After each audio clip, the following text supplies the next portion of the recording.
Breaking news మహారాష్ట్రకు వెళ్లిపోయిందనుకున్న పులి మళ్లీ తెలంగాణకు తిరిగి వచ్చేసింది. కొమరంభీం జిల్లా చీలపల్లిలో గేదెపై పంజా విసిరింది. దీంతో గేదె ప్రాణాలు కోల్పోయింది. ఘటన జరిగిన ప్రాంతాన్ని పరిశీలించిన అటవీ అధికారులు పులి పాదముద్రలు గుర్తించారు. ఈ పులికి S4 గా గుర్తించారు. ఈ పెద్ద పులి ఒకరి ప్రాణాలు తీయడమే కాదు మరొకరిని తీవ్రంగా గాయపరిచింది. పులి సిర్పూర్ ఏరియాలోనే జన్మించినట్టు చెప్తున్నారు. మరోవైపు ఈ పులి సంచారంపై ప్రజలు అప్రమత్తం చేశారు. అధికారులు పంట పొలాలకు వెళ్లొద్దని హెచ్చరికలు జారీ చేశారు.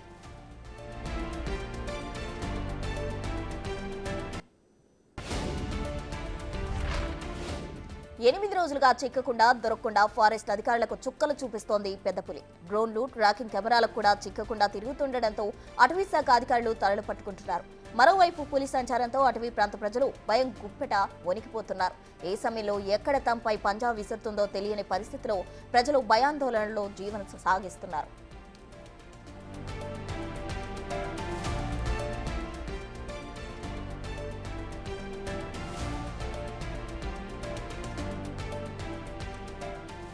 మరోవైపు చీలపల్లి అటవీ ప్రాంతంలో పులి కోసం అధికారులు గాలిస్తున్నారు. చీలపల్లి టేకు ప్లాంటేషన్లో పులి సంచరిస్తున్నట్లు పాదముద్రల ద్వారా గుర్తించారు. వాటి ఆధారంగా అవి ఎటు వెళ్లాయనే అంశంపై ఆరా తీస్తున్నారు. కొన్ని రోజులుగా విచ్చలవిడిగా పులి దాడులు చేస్తున్న నేపథ్యంలో అధికారులు ముమ్మరంగా గాలింపు చర్యలు చేపట్టారు. నిన్న 3 గేదెలపై పులి దాడి చేయగా అందులో ఒకటి మృతి చెందింది. దీనికి పరిహారం ఇస్తామని అటవీ శాఖ అధికారులు తెలిపారు. దీంతో పాటు స్థానికులను అధికారులు అప్రమత్తం చేశారు. పంట పొలాలకు వెళ్లొద్దని హెచ్చరికలు జారీ చేశారు.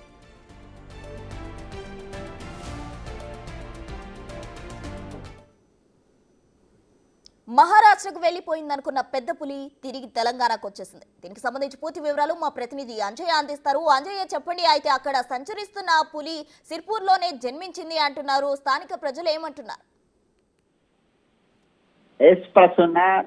మహారాష్ట్రకు వెళ్లిన పులి మళ్ళీ తిరిగి తెలంగాణలో అడుగుపెట్టింది. తెలంగాణలో అడుగుపెట్టడమే కాదు, తెలంగాణలోకి దడబుట్టిస్తుంది. ముఖ్యంగా చీలపల్లి సిరుపూటి మండలంలోని చీలపల్లి అటవీ ప్రాంతంలో సంచరిస్తూ ఆ ప్రాంతంలో విచ్చలవిడిగా దాడులు చేస్తుంది. నిన్న ఒక్కరోజే 3 గేదెలపై దాడి చేసింది. ఈ దాడిలో ఒక గేదె ప్రాణాలు కోల్పోయింది. మరొక రెండు గేదెలు తీవ్రంగా గాయాల పాలై ప్రస్తుతం ఏదైతే పశు వైద్య శాఖకు సంబంధించిన అధికారులు వైద్యం అందిస్తున్నారు. అయితే ఏవైతే ఒకటి ప్రాణాలు కోల్పోయిందో అదే విధంగా మరొకటి 2 గాయాల పాలై అయ్యాయో ఆ పశువులకు సంబంధించిన యజమానులకు కూడా అటవీ అధికారులు పరిహారం అందించడం జరిగింది. మరొక వైపు ఇప్పుడు ప్రస్తుతం చీలపల్లి అటవీ ప్రాంతంలో సంచరిస్తుంది. దానికి సంబంధించిన ఆనవాళ్లు లభ్యమయ్యాయి. దాంతో అటవీ అధికారులు ఆ ప్రాంతంలో ఏదైతే అటవీ శాఖకు సంబంధించిన ట్రాకర్స్ కు సంబంధించిన అధికారులు, అదేవిధంగా అటవీ శాఖకు సంబంధించిన అధికారులందరూ కూడా ఆ ప్రాంతంలో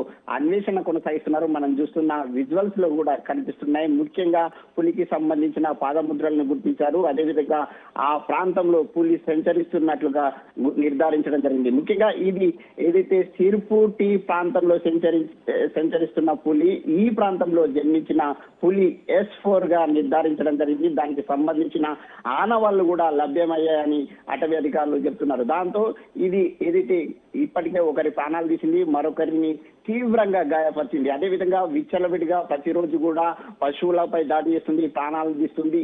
ఆ నేపథ్యంలో ఆ ప్రాంతంలో క్షణం ఏం జరుగుతుందనే ఒక భయం కూడా వెంటాడుతుంది. మరికొంతమంది అయితే ఇది మ్యాన్ హీటర్ గా మారింది. ఈ మ్యాన్ హీటర్ గా మారిన ఈ పులిని బంధించడానికి చర్యలు చేపట్టాలని ఆ ప్రాంతంలో ఉన్న రైతులు అటవీ అధికారులను కోరుతున్నారు. ప్రస్తుతం రైట్ అంజయ్య, థ్యాంక్ యూ.